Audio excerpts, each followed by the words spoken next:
folks. How are we today? Good. Thank you all so much for coming out this evening. My name is Sarah Colley. I'm a Community Engagement Coordinator here at the Great Falls Public Library.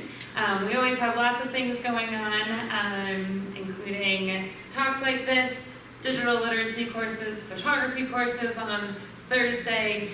There's just always something to keep me very busy and excited about being a part of this community. So thank you all for being here. Tonight is one of our lovely author talks that we love to have. And we have Catharine over here as our presenter. So Catharine is a writer and an independent historian. Her Western history articles have appeared in journals and in magazines. She writes from her home in the Judith Mountains of central Montana and is excited to be here with us. So Catharine is here to talk about one of her new books, so When Montana Outraced the East. And I don't know much about this, so I'm really excited to be able to learn a lot more about this subject.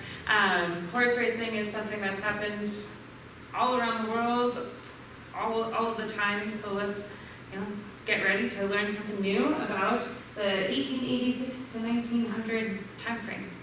Sound good? Thank you all for being here. Please welcome me in, or please join me in welcoming Catharine. Good evening, and thank you for attending my presentation of When Montana Outraced the East. It will examine late 19th century thoroughbred breeding in Montana and its contribution to American horse racing. This is my first book, but I've been freelancing since 2000. On assignment at a Montana ranch, what a thrill it was to pet a grandson of Secretariat.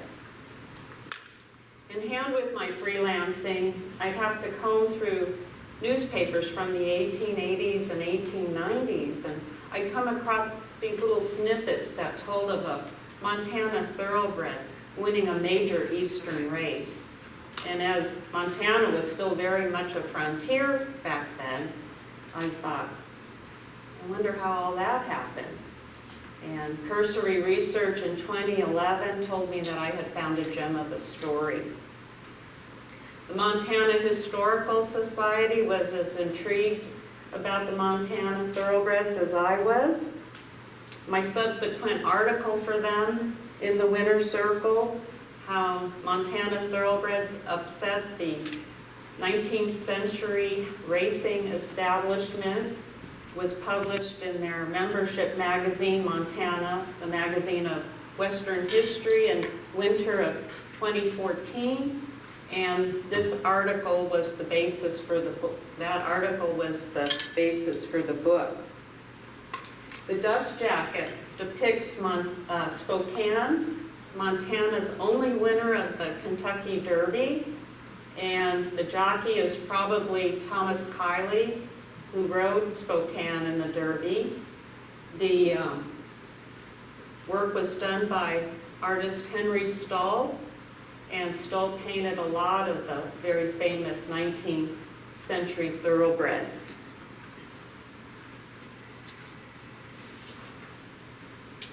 The book begins in the 1860s with the early frontiersmen reacting to the grass, sweeping over the plains and valley, every bench and foothill.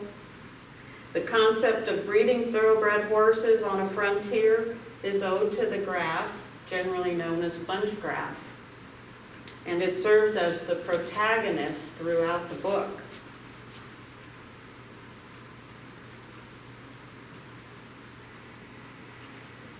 According to legend, Papoose was stolen from Mullen Road travelers by an unspecified native tribe in 1859.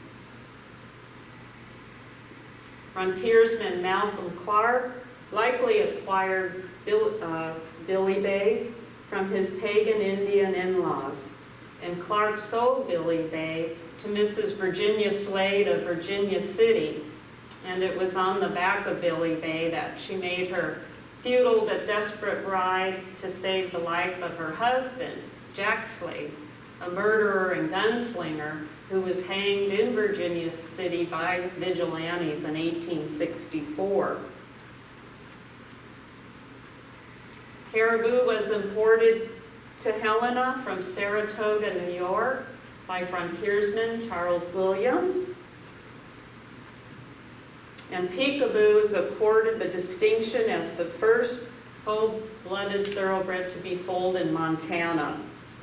The Helena Daily Herald reported that peekaboo had been named by a little girl, and the filly's color was chestnut, and her face marked with a star and a crooked stripe.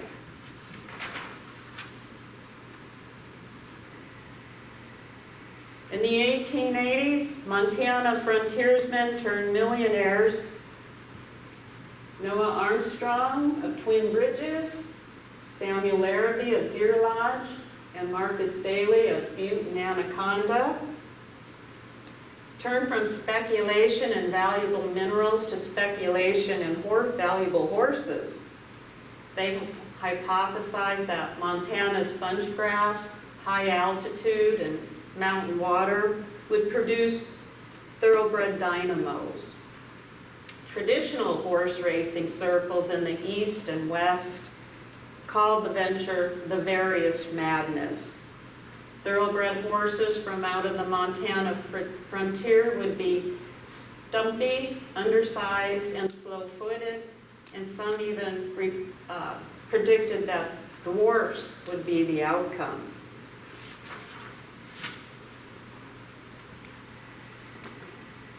But it's no wonder that the East and South scoffed when we consider the non-human antagonists that the Montanans had to confront.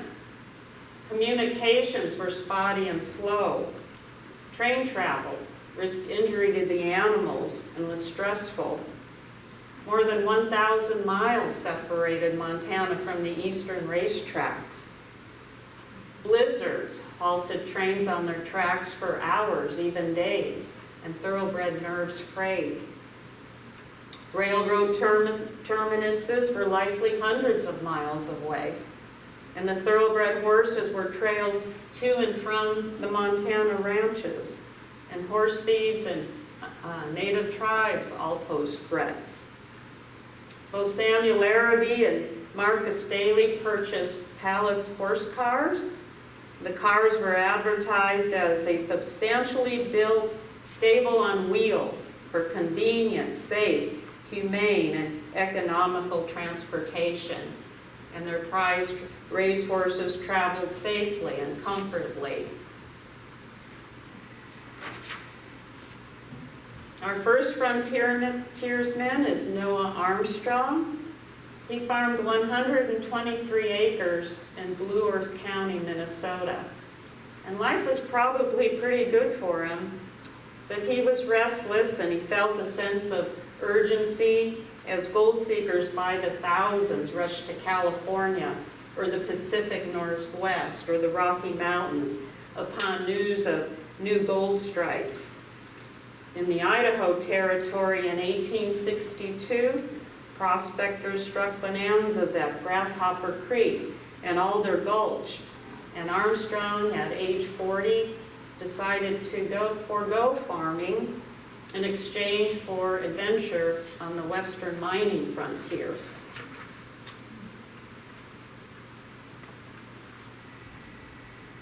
In 1875, he found the Hecla Consolidated Mining Company, and he amassed his fortune from silver mining.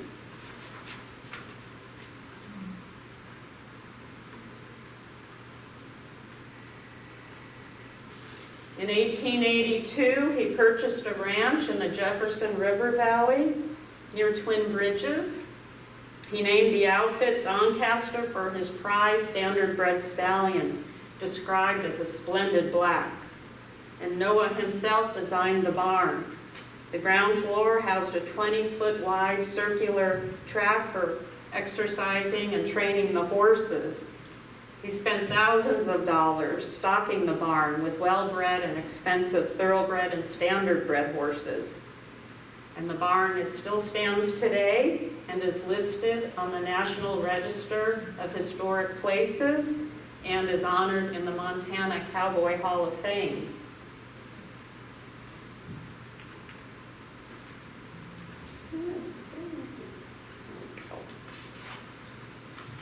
Spokane is Montana's most famous thoroughbred. In the spring of 1887, Cowboy Edwin Edgehill walked Spokane 28 miles from Doncaster Ranch to the depot at Dillon, Montana. At Memphis, Tennessee, Spokane received his formal training as a racehorse. And come May of 1889, Noah and Spokane went to Churchill Downs to make a try at the 14th running of the Kentucky Derby. Spokane and Noah, from the land of the teepee and tomahawk, garnered a lot of press for this, but sports writers were swooning over the Derby favorite, Proctor Knott. 2 years old in 1888, Proctor Knott had won the Futurity Stakes, America's richest horse race at the time. The purse was valued then at $41,000, which is well over $1 million today. The colt's owner was Sam Bryant, a boastful Kentuckian who touted Proctor Knott as the greatest horse to ever look through a bridle.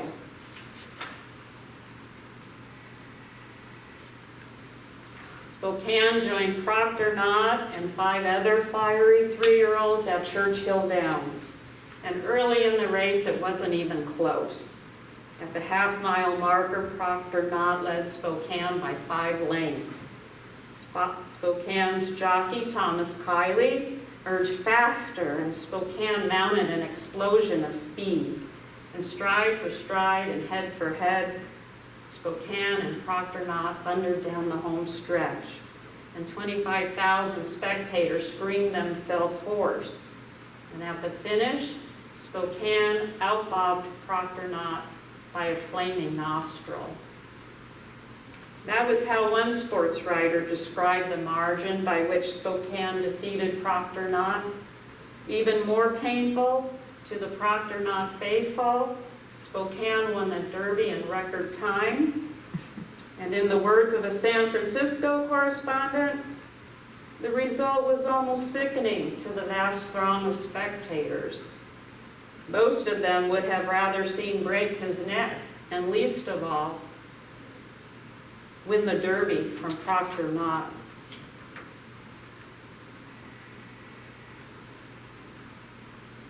Noah retired Spokane at the end of 1890. He sold Doncaster Ranch in 1900 and moved to Seattle, where he died April 21st, 1907. After victory in the Kentucky Derby and 2 more important Eastern races, weight handicaps, a grueling race schedule, and injuries depleted Spokane both mentally and physically. He lost his remaining races in 1889, and he lost all of them in 1890.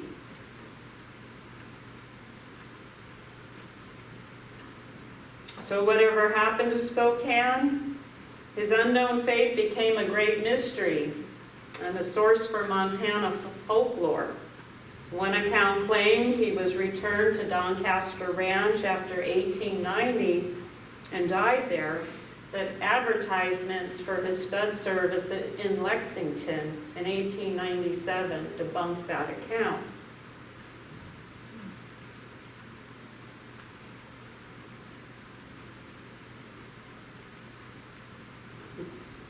Another claim was that he was injured and destroyed outside of Miles City.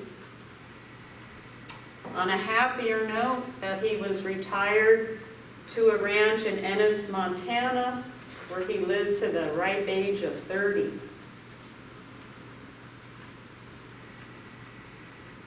An answer to whatever happened to Spokane evaded historians and sports writers for well over a century, and I too made repeated searches. And then on the night of November 29, 2019, I found it in a New Jersey newspaper, and I read, "After a long and useful career, the stallion Spokane, owned by Dr. Carter, has passed in his checks." Spokane had died in New Jersey at age 15. Folklore and pride for Montana's only winner of the Kentucky Derby landed him a berth in the Montana Cowboy Hall of Fame.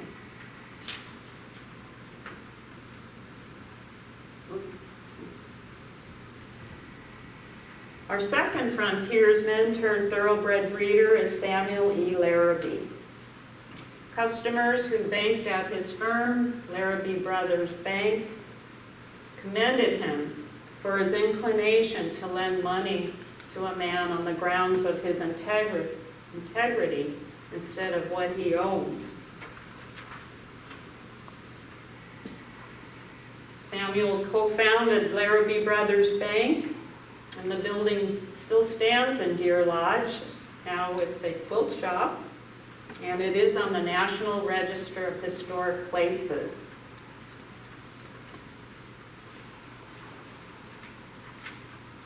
Samuel purchased the first of his thoroughbred horses in 1875, importing them from Kentucky. He established 800-acre Willow Run stock farm, and before venturing into Eastern racing, he found a partner, Augustine Easton, a Kentuckian. The racing stable was situated in Lexington, but Samuel directed the operation from Willow Run, which at the unconventional arrangement raised eyebrows among traditionalists. But the Easton and Larrabee horses performed brilliantly on Eastern racetracks. In the spring of 1883 in Lexington, Samuel's favorite broodmare, Christine, foaled a colt, and wishing to express his gratitude to his racing partner, Samuel offered Easton half interest in the chestnut colt named Montana Regent. "If you do not think well of him," Samuel wrote, "I will send you a jackknife instead." Easton wisely chose the half interest. So what was a Montana racehorse? In truth, most of Montana's acclaimed thoroughbreds were bred on eastern thoroughbred farms or on southern plantations. And while birthplace mattered to breeders and owners, the detail was of slight interest to the public. When Julia L. won the Englewood Stakes for fillies in 1888, the Bozeman Weekly Chronicle used Montana flyers to inform its readers about the Montana mare. And Julia L. was foaled in Kentucky, but to Montanans, she was a Montana horse. Or as the New Northwest explained the misnomer, "She is a true daughter of the bluegrass state, but we feel a real interest in the mare and her success, since she is the property of Samuel Larrabee of Deer Lodge, one of Montana's most successful and thorough breeders." But Poet Scout was a true native son, bred and foaled at Willow Run. At one point during his career, Larrabee and Easton refused $20,000 for him. Poet Scout had a half-brother named High Tariff, and from the time that they were weaned, they were never separated, and they enjoyed adjoining stalls. The brothers competed in the 1891 American Derby, one of the most famous horse races of the time. And High Tariff was challenging for the lead when suddenly he stalled and staggered and dropped to the track. The race continued, and Poet Scout nearly won it, finishing second. And then everybody's attention went back to High Tariff, who lay dead on the track. And that evening, Poet Scout waited for his brother, and he refused to eat, and he whinnied all night, and he whinnied all the next day and night, and for several days and nights afterward. And according to his grooms, Poet Scout grieved for Hytera as much as any human being ever grieved at the death of a brother. Ben Holiday exemplified the Iron Horse era. He shouldered monstrous weight over long distances. 2 miles wasn't unusual, and he did it over and over, not only winning, but setting track records. In 1898, Ben Holiday won the municipal handicap an unprecedented 3rd time. In 5 seasons of racing, he finished 3rd or better in 49 of 60 starts.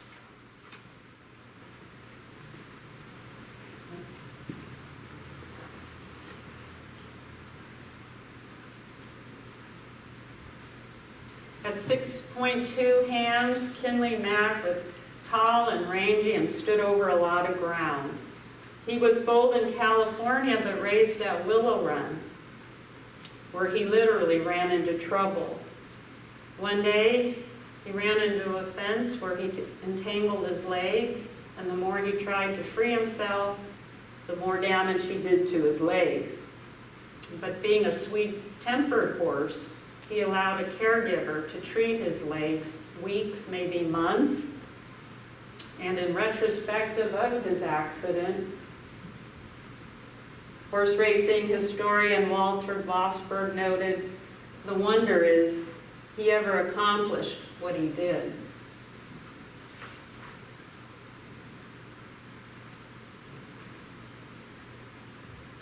The partnership ended, and the New York Sun opined, "No one begrudges the victory of a horse owned by Easton and Larrabee, a firm of true sportsmen who spared neither ponies nor money in their efforts to breed stakes winners, and who have bred more high-class horses than any racing firm in America within the past dozen years, when it is taken into consideration that they own and breed not over 15 mares." Augustin Easton died on February 20th, 1914. 2 months later, Samuel followed. At the time of his death, Larrabee Brothers Bank held the distinction as Montana's oldest financial institution. Customers praised it as sound and secure as the Rock of Gibraltar. Sadly, during the 1933 banking crisis, as was the outcome for many banks, Larrabee Brothers Bank closed their doors on March 4th and never reopened.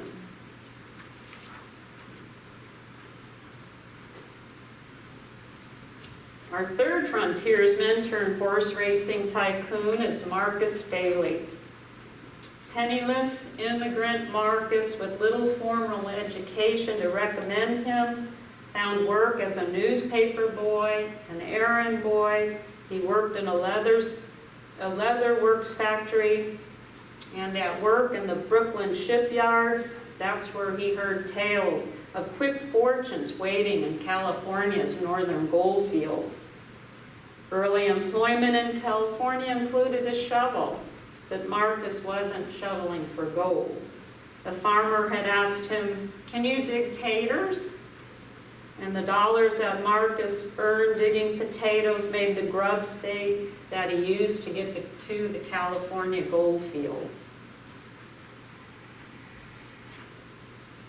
In Butte, Montana, the timing of Marcus's discovery of a large copper vein in the Anaconda mine was perfect. Demand for copper was on the threshold of skyrocketing as electric power infrastructure advanced across the world. By the 1890s, the Anaconda Copper Mining Company dominated the Montana economy, as well as the North American copper industry.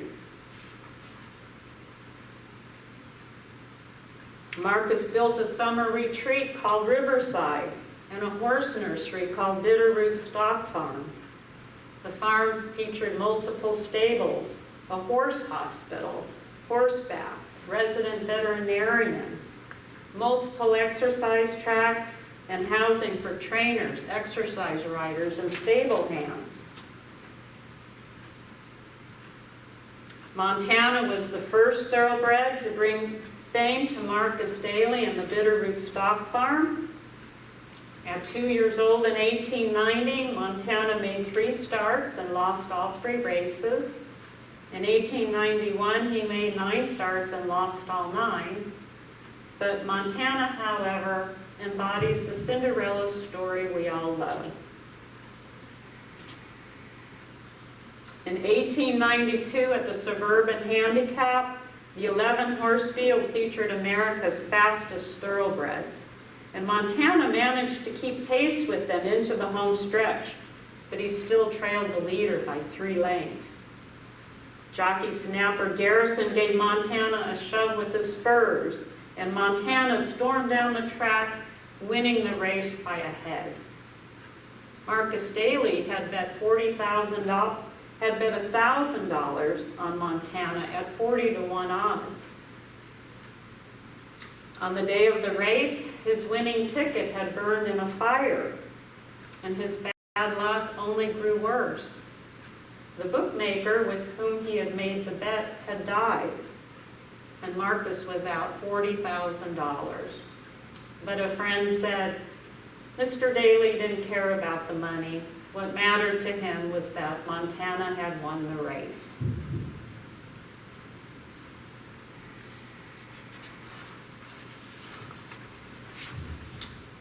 Tammany was as much a pet to his handlers and the Daly family as he was a champion racehorse.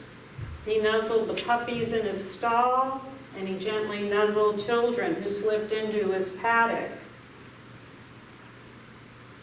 And he also thundered across the Eastern racing establishment in 1891 and 1892, winning 6 major stakes races. In 1893, Tammany and Tennessee-bred Lamplighter were the darlings of American horse racing. Lamplighter from New York and Tammany from Montana sparked a spirited East versus West rivalry. A match race to decide who was greater was set for September 28th at the Gutenberg Racetrack in New Jersey. Tammany went to the post slightly favored over Lamplighter. Yet it was Lamplighter springing into the lead and setting the blistering pace.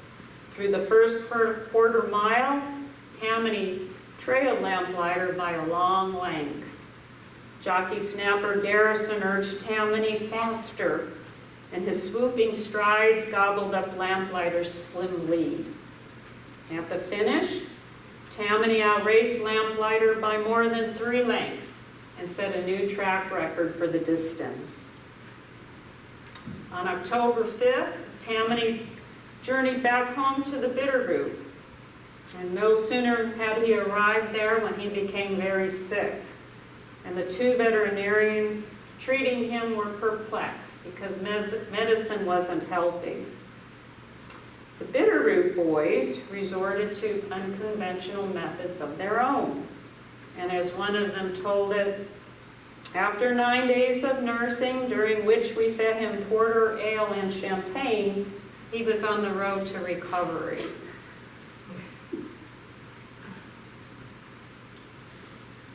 Eastern turf riders covering the 1896 futurity grumbled loudly when Ogden, straight from Montana, dropped into their laps virtually overnight, with some kid jockey, Frank Doc Tuberville. On Futurity Day at Sheepshead Bay Racetrack in New York, Ogden and 8 more high-voltage 2-year-olds stood ready at the post. The starter's flag whirled, Ogden and Ornament sprang ahead of the field with Ornament leading, and the crowd jumped and screamed for Ornament before shrieking and wailing when Ogden pulled slightly ahead of their favorite. And Doc Tuberville, not wanting to risk anything to chance, touched Ogden once with whip and spur, and Ogden wheeled past the finish more than a length ahead of ornament. The next morning, the New York Journal headline exclaimed, "Ogden, the Westerner first. Futurity's great prize, taken by a horse of mystery and ridden by a boy of mystery."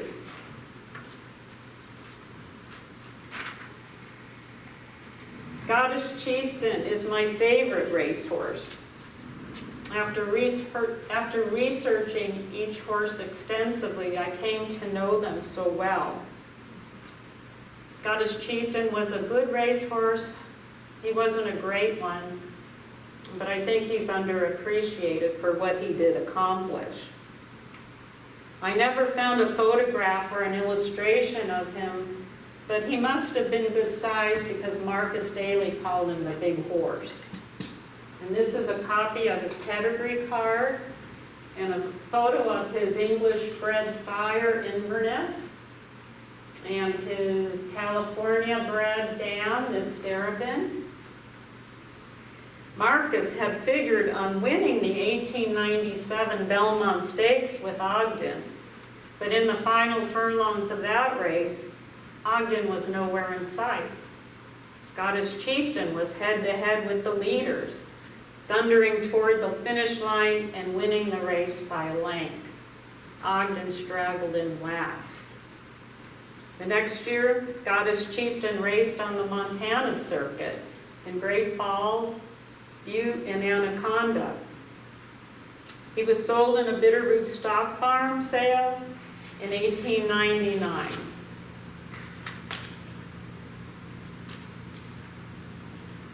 Marcus Daly died November 12, 1900 in New York City. And shortly after Marcus's death, at twilight on January 17, 1901, Bitterroot stock farm handlers herded 83 horses to the Hamilton Depot. Locals who gathered to bid them farewell watched the train chug into darkness, and the Rocky Mountain husbandman rode the last of the Bitterroot Thoroughbreds, a gallant and stalwart race, moved out of the city, rolled down the valley, and sped eastward to New York, never to be seen again. James Bentley Hagan was Marcus's longtime business associate and probably his closest friend. And Hagan is credited with introducing Marcus to thoroughbred breeding, and racing.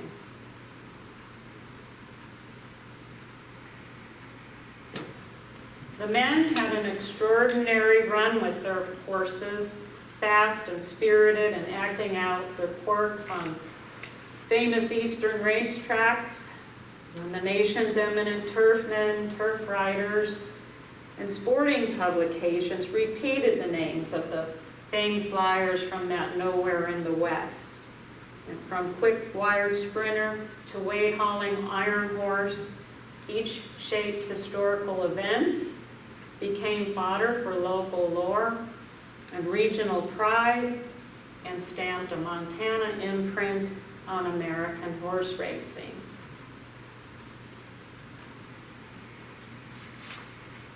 Thank you, and are there any questions? Because I could talk about this all night long.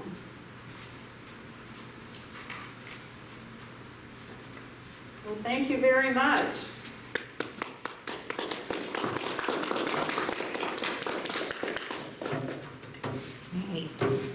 Well, thank you so much, Catherine, for coming out. Thank all of you for coming as well. She does have her book here for sale. It is cash and check only, though, Yes. at this moment in time. So if you are interested, please feel free. Unfortunately, the Great Falls Public Library does not have an ATM. So just keep that in mind. But please stick around, hang out, ask any questions that you might have. And we appreciate you all being here and can't wait to see you again. Have a great night. Yes, thank you.